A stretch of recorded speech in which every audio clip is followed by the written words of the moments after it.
കിട്ടുന്നത് ഈ പെൻഷൻ മാത്രമാണ്. ഈ പെൻഷൻ സമയബന്ധിതമായി കിട്ടിയില്ലെങ്കിൽ അവരുടെ ചികിത്സ മുടങ്ങും, അവർക്ക് മരുന്ന് വാങ്ങിക്കാനുള്ള പണമില്ലാതെ വരും. വീട്ടിലില്ല അവരെ ആശ്രയിച്ച് ജീവിക്കുന്നവർക്ക് മറ്റ് ദൈനംദിന ആവശ്യങ്ങൾ നിർവഹിക്കാനുള്ള പണമില്ലാതെ വരും. മൊത്തത്തിൽ ആ കുടുംബവും ഈ വ്യക്തിയും ഒക്കെ ഒരുപാട് കഷ്ടനഷ്ടങ്ങൾ സഹിക്കേണ്ടി വരുന്ന ഒരു സാഹചര്യത്തിലേക്കാണ് ഈ മണി ഓർഡർ പെൻഷൻ മുടക്കിക്കൊണ്ട് സർക്കാർ സൃഷ്ടിച്ചിരിക്കുന്നത്. പോർട്ടലിൽ വന്ന എന്തോ വ്യത്യാസമാണെന്ന് പറയുന്നു. പോർട്ടൽ സൃഷ്ടിക്കുന്നത് പെൻഷൻകാരല്ല.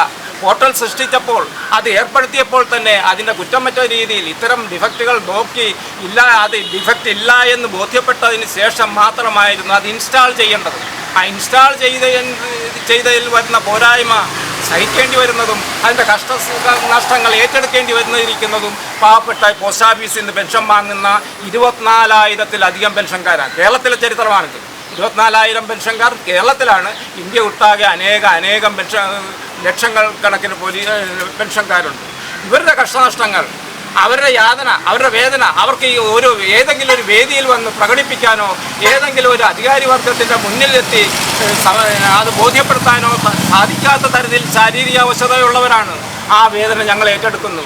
അവർക്ക് വേണ്ടി പോരാടാൻ KSSPS സർവ്വസന്നദ്ധമായി രംഗത്ത് വന്നിരിക്കുകയാണ്.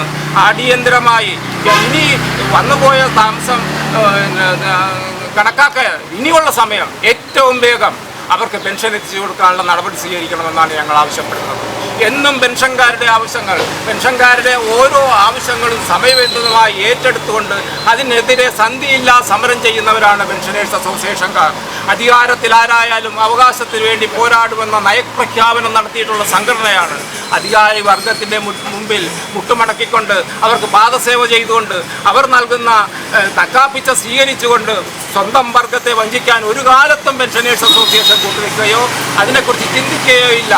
മറ്റ് വർഗസംഘടനകളുടെ പേരിൽ ഈ വർഗസംഘടനയുടെ പേരിൽ പെൻഷൻകാരെ കൊള്ളയടിക്കുന്ന പലരും രാഷ്ട്രീയ യജമാനന്മാർക്ക് വേണ്ടി വിടുപണി ചെയ്തുകൊണ്ട് പെൻഷൻകാരെ ഒറ്റുകൊടുത്തുകൊണ്ട് അവരുടെ അവകാശങ്ങൾ ധ്വംസിക്കാനും അവരുടെ അവകാശങ്ങൾ നിഷേധിക്കാനും പിടിച്ചുപറിക്കാനും ഒത്താശ ചെയ്തു കൊടുക്കുമ്പോൾ എന്നും പ്രതിജ്ഞാബദ്ധമായി പെൻഷൻകാരുടെ അവകാശങ്ങൾ ഏറ്റെടുത്തുകൊണ്ട് സമരരംഗത്ത് ഉറച്ചു നിന്ന പെൻഷനേഴ്സ് അസോസിയേഷൻ ഈ പാവപ്പെട്ട പോസ്റ്റ് ഓഫീസ് പെൻഷൻകാരുടെ അവസ്ഥകൾ അടിയന്തരമായി പ്രഖ്യാപിക്കണമെന്ന് ആവശ്യപ്പെട്ടു.